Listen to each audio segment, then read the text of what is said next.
Hi there, it's Lindsay Upton the Quilt Quine, and today I'm using the L890 for a little project just because I needed something to do. It's a bit wild and stormy out there. Some people think all quilters do is use up scraps.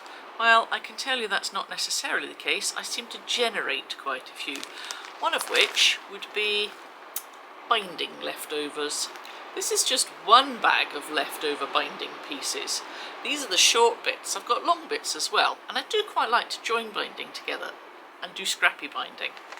So I've ironed all this binding out flat, and I've used my ruler, which is marked out with tape to a smidge over 1 3/8 of an inch, and I have cut up lots of little strips with a pointy end. I'm going to feed them into my binding attachment. I could use a belt looper, and I'm going to make lots of little strips. And I'm going to have a go at weaving them together, making them into some sort of fabric, and I think I'm going to turn them into little bags or purses for Christmas presents. Let's just see how we get on. So here we are at the L890, and I'm going to be using the binding attachment to make strips of fabric a bit like belt loops. I've got a whole basket full of leftover scraps of binding. Some of them are bias, some of them are straight cut. They've all got a pointy end which helps them to go into the binding attachment. I'm just going to feed them in until I run out of stuff. Then my plan is to chop them up into uniform lengths and have a go at weaving them. Number 23 stitch, 3 thread, cover stitch, narrow, lined up ready to go.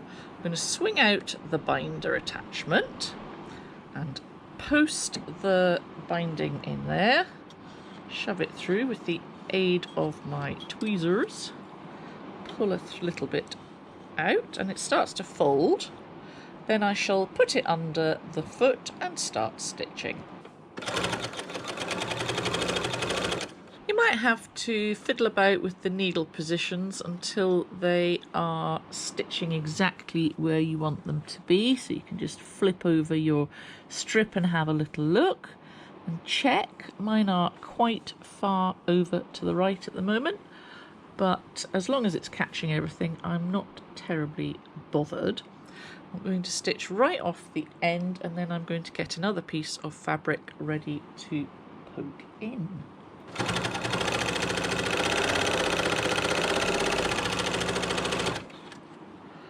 Okay, so it's used up that last strip. I'm not going to remove that from the machine. I'm just going to poke the next bit into the binder, which I've swung out to the side. Use the tweezers to get the end through. Just give it a little pull and it'll start to fold over like that. When you've got enough, just bring it out under the foot, push the binder back. There's a bit of the purple there now, and I'll carry on. So you just keep feeding strips through until you run out. You could, if you wanted to, have joined all of your strips together, because that would save you from swinging the binding attachment out every time you run out of a short piece. Depends what kind of effort you want to put in beforehand. Let's just watch it fold the strip. So the binding attachment is sucking it in, folding it over, and effectively making a long strap. And I'm just going to chop those straps up and have a go at weaving with them. Okay, so a little while later I have got a great big pile of strips, or straps I should say, using the offcuts of binding that I had. I've got loads more, so I could make so much more of this stuff and have a go at weaving them and see if I can come up with some fabric. Okay, just using scissors, I've chopped all the strips up into roughly equal pieces. They're sort of about 10 inches-ish, and I'm going to take them over to a padded ironing board and pin them down and have a go at weaving them. This is a padded board, so I've pinned some strips one way, and then I've had to go at pinning some strips the other way, and simply gone in, out, or over, under, just to see what happens. Once I've got a reasonable sized piece, I'm thinking, how am I going to get that off the board? But I think what I'll do is go around with some quilting clips to replace the pins, and then I should be able to lift my constructed fabric and take it over to one of my machines and somehow figure out how to anchor it all together. It's all very experimental at this stage. Could take a while, but you know, Rome wasn't built in a day. Well, Humatic's been busy, and so have I. I pinned out all these little strips. I did have to use some tweezers to get some of them in and out of each other. And then I used clips instead of the pins so that I could pick this piece of woven fabric up. And I can carefully flip it over. That's the side where the cover stitches show. So the idea now is that I'm going to put some stitches on this in order to hold it together as a more permanent piece of fabric.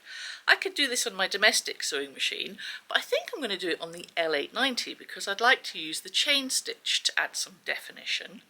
Now, I can think of all sorts of things I could do with this. You can see where I'm going. I could make a bigger piece and turn it into table mats, or quilt blocks, or even a bucket hat. The choice is endless. I think I'm going to have a lot of fun with this.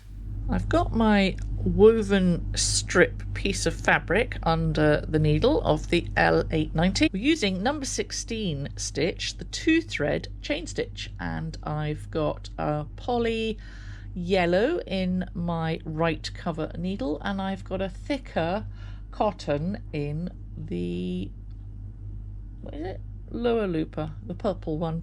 Anywho, I have to avoid these clips, but basically I want to add enough stitches to this piece so that it's all held together. So I'm just going to sew from the back because I want my chain stitch to look nice on the front. So I'm just going to keep going up and down with my chain stitch until it's all secure, avoiding the clips as I go. I decided to take the binding attachment off in the end because the clips kept bumping into it.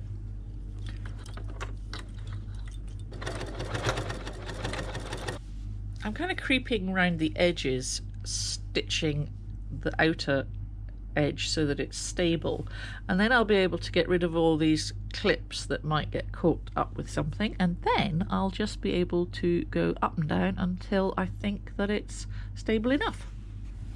Okay, I've got all of the outer edges sewn, I've got all the clips off, it's stable, so all I have to do now is just go up and down as many of the strips as I want to. Well, I decided to go up and down every strip, of course. It was quite quick and easy. So this is the side that originally had the cover stitch showing. It doesn't actually matter which way round you use this fabric at all. That's the side that I've got the chain stitch going, so I suppose you could argue that is the correct side. I think I could turn this into all sorts of things. A bath mat, a hat. The choice is endless. Now here's a handy tip for you why it is well worth reading the manual.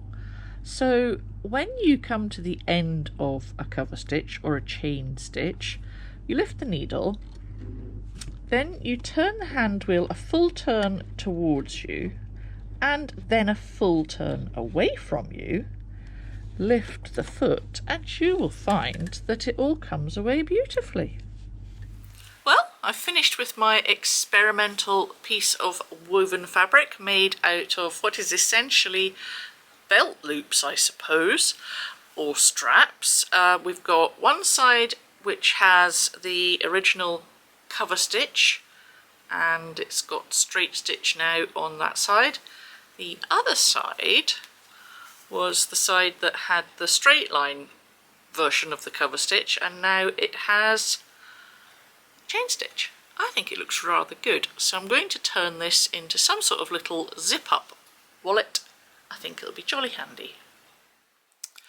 Couple couple of days gone by I've been busy with all sorts of projects, and I've turned my woven belt loop fabric into a little project. So I made an extra small clam up purse by Annie.com. It's a super little pattern and I've made it a few times. It's a wee bit fiddly, but it's ever so cute. And here's my finished project, quite pleased with it. It's very dinky. It's useful for holding anything from SD cards, foreign coins, sweeties, anything like that. So next time I think I'll make an even bigger piece, and maybe I'll get to make that hat after all.